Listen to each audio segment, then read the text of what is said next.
wabarakatuh. Alhamdulillahilladzi hadana li hadza wa ma kunna linahtadiya laula an hadana Allah. Asyhadu an la ilaha illallah wahdahu la syarika lah wa asyhadu anna Muhammadan abduhu wa rasuluhu la nabiyya ba'dah.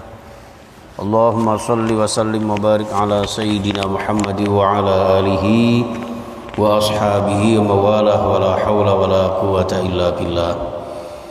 Rabbi shrah li sadri wa yassir li amri wa hlul 'uqdatam min lisani yafqahu qawli. Amma ba'du. Para alim, para ulama, para kiai, para sepuh bini sepuh, para tokoh pimpinan-pimpinan kami yang saya muliakan, pengurus Yayasan Darut Taqwa dan juga seluruh jamaah Masjid Darut Taqwa, serta para pemirsa dimanapun Anda berada yang insya Allah dimuliakan Allah Subhanahu wa Ta'ala. Pertama-tama kita bersyukur kehadirat Allah di subuh kali ini, masih diberikan kesempatan oleh Allah untuk menghirup udara segar, masih diberikan umur panjang, diberikan kesehatan. Mudah-mudahan senantiasa dapat kita gunakan untuk semakin memperbanyak amal ibadah kita, memperbanyak amal soleh kita, dan semakin dekat dengan Allah Subhanahu wa Ta'ala, dengan harapan mudah-mudahan kita semuanya diberikan ridhonya, dicukupi rezeki kita, diberikan sehat walafiat sekeluarga kita, selamat dari musibah wabah corona. Ya Allah, mudah-mudahan diberikan bahagia dunia dan akhirat kita. Amin ya rabbal alamin. Jamaah sekalian rahimakumullah, kita lanjutkan kajian hadis kita di hadis yang ke-785 atau hadis yang kelima di bab nikah ya. Ini agak beda sedikit jamaah sekalian ya. Wa an Abdullah bin Mas'ud radhiyallahu an. Jadi hadis ini secara redaksional ada sedikit perbedaan. Yang tadinya secara spesifik membahas masalah pernikahan, tiba-tiba di sini Abdullah ibnu Mas'ud menyampaikan kepada Rasulullah begini, Allamana ya, Allamana Rasulullah sallallahu alaihi wasallam. Ya, Allamana mengajari kami sapa Rasulullah sallallahu alaihi wasallam, yaitu Rasulullah sallallahu alaihi wasallam. Mengajari apa? At-tasyahhuda, mengajari tasyahud. Ya, tasyahud di sini jamaah sekalian artinya adalah, maknanya adalah khutbah. Ya Pak ya, maknanya adalah khutbah. Kenapa khutbah disebut tasyahud? Karena syarat rukun utama di dalam khutbah itu adalah tasyahud, yaitu asyhadu an la ilaha illallah wa asyhadu anna muhammadar rasulullah. Kalau ada khotib berkhutbah tanpa itu, maka khutbahnya tidak sah, baik itu khutbah Jumat ya maupun khutbah-khutbah yang lain. Nah, Rasulullah mengajari khutbah ini dalam keadaan apa? Fil hajati, yaitu dalam kondisi situasi ketika kula jenengan punya hajat. Ya. Di sini maknanya adalah hajatun kabirah, yaitu hajat yang besar.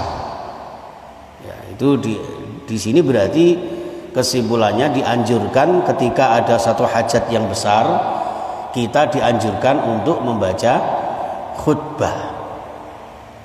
Ya, hajat apa saja? Mungkin jenengan merasa, katakanlah Ustadz Khalis ini sekarang lagi jual beli ternak kurban, itu sesuatu yang besar, maka ketika mau kulaan ternak sapi itu monggo dibacakan khutbah. Ya, jadi misalnya mau ke kandang sapi yang begitu besar banyak gitu, bacakan khutbah itu. Nah, di sini diterangkan, disampaikan juga hadis ini di bab nikah karena termasuk hajat besar adalah hajat pernikahan. Maka pernikahan itu sebelum adanya proses ijab kabul itu sangat dianjurkan untuk dibacakan khutbah, yaitu khutbah nikah. Termasuk hajat besar ketika kula jenengan ada gerhana matahari, gerhana bulan. Itu sesuatu hal yang besar, maka dibacakan khutbah. Salat istisqa itu juga dibacakan khutbah. Salat Idul Fitri, Idul Adha juga dibacakan khutbah. Karena itu sesuatu hajat yang sangat eksklusif, yang termasuk hajat istimewa. Ini Abdullah bin Mas'ud beserta para sahabat diajarkan oleh Rasulullah Sallallahu Alaihi Wasallam untuk melakukan khutbah, termasuk dalam hajat sebuah akad nikah. Nah, ini jamaah sekalian, ada yang memaknai khutbah ini semata-mata ritual, tapi ada juga memaknai khutbah itu adalah sebuah tausiah yang harus mengandung makna ibrah bagi sang mempelai. Jadi kalau di kampung Pak ngapunten, di Jawa Tengah, saya juga pernah ngisi di Madura, Probolinggo dan seterusnya, itu khutbah nikah itu tidak boleh diterjemahkan, ya Pak ya. Jadi khutbah nikah itu hanya dibaca dengan kalimah-kalimah bahasa Arab saja. Ya. Mereka beranggapan kalau diterjemahkan dengan bahasa selain Arab mengurangi kesakralan, itu katanya begitu. Nah, nanti tausiahnya kapan? Lah, tausiahnya ketika nanti walimah mengundang mubalik, mengundang kiai. Biasanya seperti itu. Tapi ada juga Bapak Ibu, justru yang mengena itu khutbah nikah adalah ketika sebelum akad nikah itu disampaikan khutbah yang artinya menceramahi calon mempelai agar lebih mantap, lebih lebih yakin dan juga lebih siap untuk nikah. Sehingga dengan tausiah khutbah nikah itu diharapkan kedua mempelai bisa mendapatkan ilmu tentang fikih nikah. Ya, ada adab-adab, kewajiban dan hak suami istri dan seterusnya, itu ada di dalam khutbah nikah. Ya, Pak ya. Ini sehingga di sini diartikan at-tasyahud fil hajah, yaitu khutbah di tengah-tengah memiliki hajat yang sangat besar. Nah, jamaah sekalian rahimakumullah, nah ketika mengajari khutbah ini, nah ini secara spesifik Rasulullah mengajari begini. Ini kalimah langsung dari Rasulullah ini, Pak. Makanya ini yang dianjurkan ketika jenengan mau khutbah, mau ceramah, dianjurkan memakai kalimat ini. Bismillahirrahmanirrahim, ya. Innal hamda lillah nahmaduhu wa nasta'inuhu wa nastaghfiruh. Ini yang sering dibaca Rasulullah.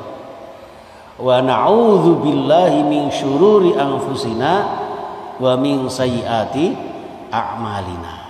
May yahdihillahu fala mudhillalah wa may yudlilhu fala hadiyalah.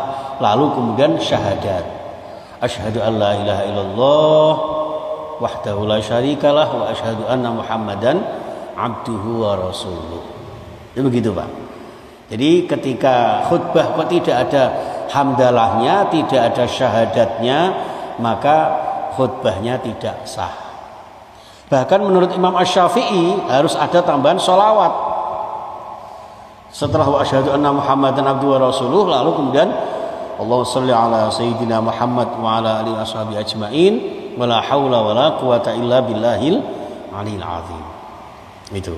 Tapi syarat utamanya ini. Ketika Rasulullah membacakan ini, ya, ini maknanya begini. Innal hamdalillah, sesungguhnya segala puji milik Allah. Nahmaduhu, kami memuji Allah. Wa nasta'inuhu, dan kami mohon pertolongan kepada Allah. Ini yang penting. Sehingga khutbah ini supaya dibarengi dengan pertolongan Allah.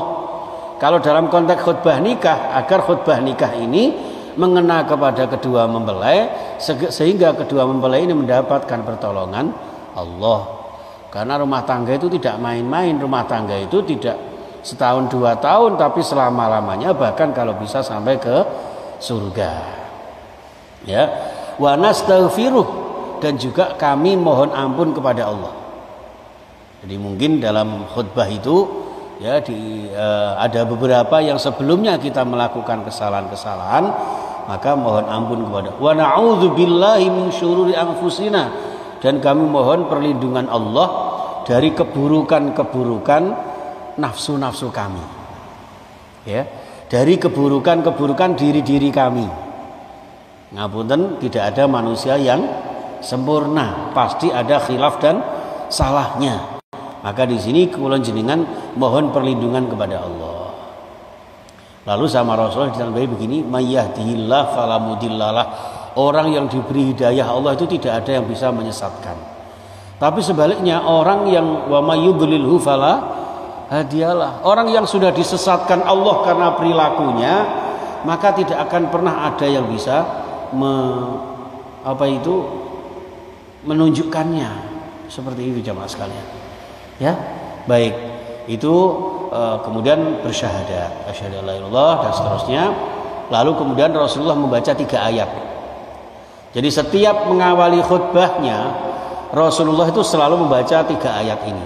1, surah Ali Imran 102. Ya ayyuhalladzina amanu taqullaha haqqa tuqatih wa la tamutunna illa wa antum muslimun. Kemudian surah di dalam surah yang lain yaitu ya ayyuhalladzina amanu taqullaha wa qulu qawlan sadida yuslih lakum a'malakum